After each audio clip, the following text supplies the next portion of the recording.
یہ لو میرا قرآن،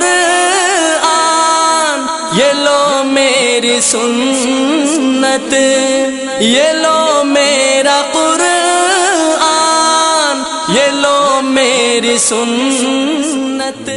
وكفى وسلام على عباده الذين اصطفى اللهم صل على سيدنا محمد وعلى آل سيدنا محمد وبارك وسلم۔ حضرت جابر رضی اللہ تعالیٰ عنہ سے روایت ہے کہ حضور اکرم صلی اللہ علیہ وسلم نے ارشاد فرمایا، میری بعثت عمدہ اخلاق، اچھے عادات کو مکمل طور پر عمل میں لانے کے لیے ہوئی ہے۔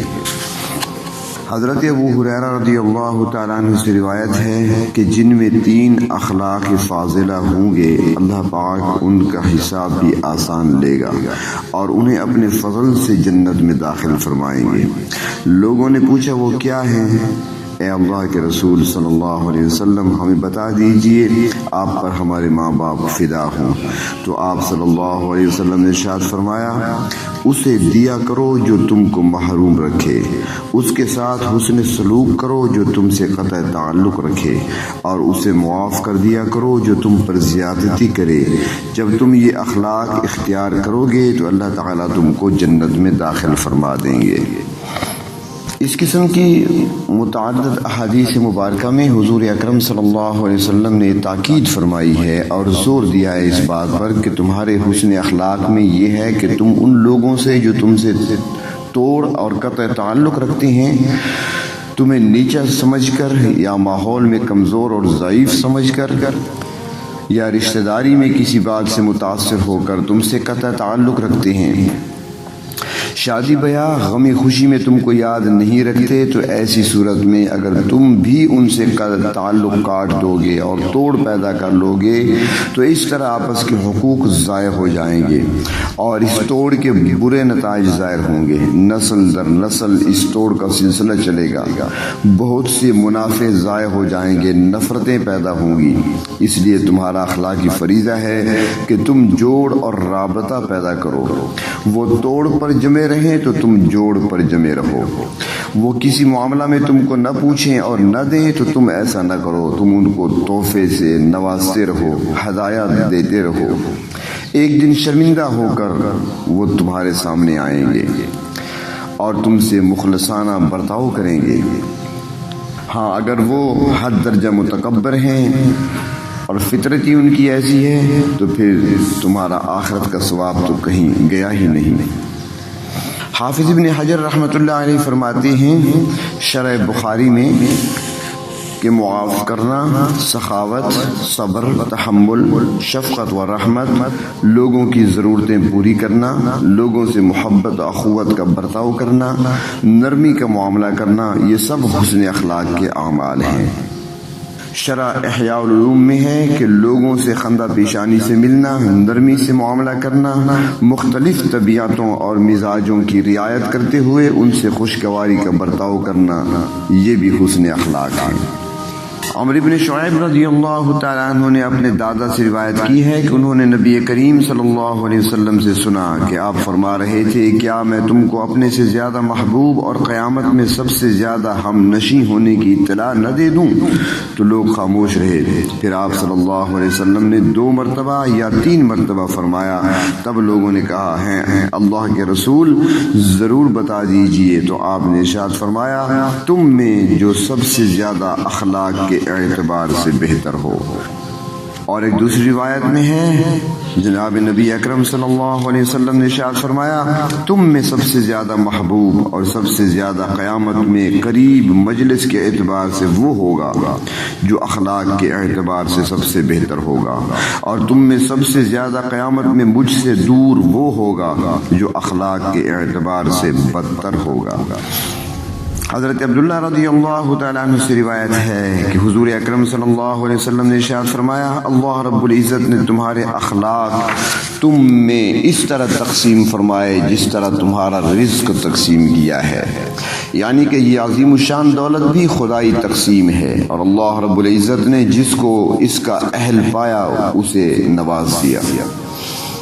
حضرت ابو ہریرہ رضی اللہ تعالی عنہ سے یہ بھی روایت ہے کہ حضور اکرم صلی اللہ علیہ وسلم نے ارشاد فرمایا، تم میں ایمان کے اعتبار سے کامل ترین وہ شخص ہے جو اخلاق کے اعتبار سے عمدہ ہو اور جو اپنی عورتوں کے حق میں بہتر ہو۔ حضرت عبداللہ ابن عمر رضی اللہ تعالی عنہما سے روایت ہے کہ دو آدمی ایسے آئیں گے جن کی نمازیں، جن کا روزہ، جن کا حج، جن کا جہاد، جن کی نیکیاں یکساں اور برابر ہوں گی، البتہ ان میں سے ایک حسن اخلاق سے متصف ہوگا جس کی وجہ سے دونوں کے درجوں میں مشرق و مغرب کا فرق ہوگا۔ ایک روایت میں آتا ہے کہ نبی کریم صلی اللہ علیہ وسلم کی خدمت میں ایک صحابی حاضر ہوئے۔ وہ فرماتی ہیں کہ آپ صلی اللہ علیہ وسلم نے فرمایا، گزشتہ رات عجیب خواب دیکھا، میری امت کا ایک شخص گھٹنے کے سہارے آیا، اس کی اور اللہ کے درمیان حجاب تھا، یعنی اللہ تعالیٰ سے بعد ہونے کی وجہ سے، دور ہونے کی وجہ سے جنت سے دور نظر آ رہا تھا۔ بس اس کے عمدہ اخلاق نے جو اس نے دنیا میں اختیار کیے تھے، ان اخلاق نے آ کر اسے جنت میں داخل کرا دیا۔ حضرت انس رضی اللہ تعالیٰ عنہ سے روایت ہے کہ رسول پاک صلی اللہ علیہ وسلم نے ارشاد فرمایا، بندہ حسن اخلاق کی وجہ سے آخرت کے بلند درجہ کو اور معزز مقام کو پا لیتا ہے، حالانکہ وہ عبادت میں کمزور ہوتا ہے، اور بدخلقی کی وجہ سے جہنم کے نچلے طبقہ میں پہنچ جاتا ہے۔ کس قدر فضیلت کا باعث ہے حسن اخلاق مصروف اور مشغول زندگی والوں کے لیے، جن کو عبادت کا موقع نہیں ملتا، وہ معاملات میں ملنے جلنے میں حسن اخلاق کے برتاؤ سے جنت کے بلند و بالا مرتبہ کو حاصل کر سکتے ہیں۔ حضرت ابو درداء رضی اللہ تعالیٰ عنہ سے روایت ہے کہ جناب نبی کریم صلی اللہ علیہ وسلم نے ارشاد فرمایا، سب سے زیادہ ترازو میں جو چیز وزنی ہوگی، فرمایا وہ حسن اخلاق ہوگا۔ حضرت اسامہ بن شریک رضی اللہ تعالیٰ عنہ فرماتے ہیں کہ ایک جماعت نے نبی اکرم صلی اللہ علیہ وسلم سے معلوم کیا کہ بندوں میں اللہ کے نزدیک محبوب ترین بندہ کون ہے؟ آپ صلی اللہ علیہ وسلم نے فرمایا، جو اخلاق کے اعتبار سے عمدہ ہو۔ چونکہ اللہ پاک کو اپنے بندوں سے محبت ہے، لہذا جو بندگان خدا سے اخلاق و محبت کا برتاؤ کرے گا وہ محبوب خدا بنے گا۔ حضرت عبداللہ بن عمر رضی اللہ تعالیٰ عنہ سے روایت ہے کہ جب حضرت معاذ بن جبل رضی اللہ تعالیٰ عنہ نے سفر کا ارادہ کیا تو آپ صلی اللہ علیہ وسلم کی خدمت میں آ کر کچھ نصیحت چاہی، تو آپ صلی اللہ علیہ وسلم نے فرمایا، اللہ کی عبادت کرو، اس کا شریک نہ ٹھہراؤ۔ انہوں نے کہا، اے اللہ کے رسول کچھ اور نصیحت فرمائیے، تو آپ صلی اللہ علیہ وسلم نے ارشاد فرمایا، دین پر مضبوطی سے جمے رہو اور عمدہ اخلاق اختیار کرو۔ حضرت معاذ رضی اللہ تعالیٰ عنہ کو حضور اکرم صلی اللہ علیہ وسلم نے یمن کا قاضی بنایا تھا۔ شاید کہ سفر یمن کی جانب روانہ ہوتے ہوئے آپ صلی اللہ علیہ وسلم سے وصیت چاہی، تو آپ صلی اللہ علیہ وسلم نے دو امور کی طرف اشارہ فرمایا، دو باتوں کی نصیحت فرمائی۔ ایک دین پر مضبوطی سے جمنا کہ بسا اوقات دنیا سے متاثر ہو کر آدمی دین میں غفلت برتنے لگتا ہے، اور دوسری بات حسن اخلاق کی آپ صلی اللہ علیہ وسلم نے تاکید فرمائی۔ حضرت عبداللہ بن عمر رضی اللہ تعالیٰ عنہما سے روایت ہے کہ آپ صلی اللہ علیہ وسلم نے ارشاد فرمایا، پروردگار عالم فرماتے ہیں کہ میں نے اپنے بندے کو اپنے علم سے پیدا کیا، بس جس کے ساتھ میں بھلائی کا ارادہ کرتا ہوں اسے حسن اخلاق سے نوازتا ہوں، اور جس کے بارے میں برائی چاہتا ہوں اسے برے اخلاق دے دیتا ہوں۔ حضرت سعید بن عاص رضی اللہ تعالیٰ عنہ نے کہا اپنے بیٹے سے کہ اے میرے بیٹے، یہ بلند اخلاق کریمانہ آسان اور سہل ہوتے تو یہ دنیا دار کمینے لوگ اس میں آگے بڑھ جاتے۔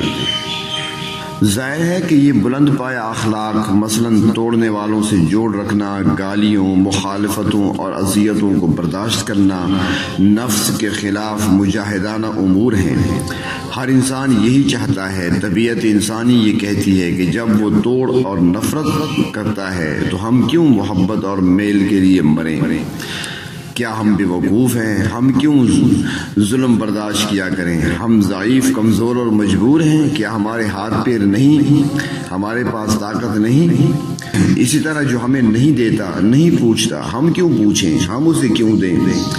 کیا ہم ان کے غلام اور نوکر ہیں؟ ظاہر ہے کہ ایسی باتیں آسان نہیں ہیں، نفس کے خلاف کرنا پڑتا ہے۔ تو جو شخص نفس اور اس کے تقاضے کے خلاف ان اخلاق کو اختیار کرے گا تو جنت کے عظیم درجات اور محلات کا مالک ہوگا۔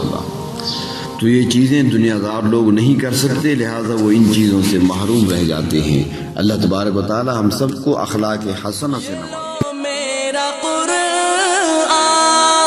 یہ لو میری سنت، یہ دکھلائے گی تم کو اب راہ جنت، یہ دکھلائے گی تم کو اب راہ جنت۔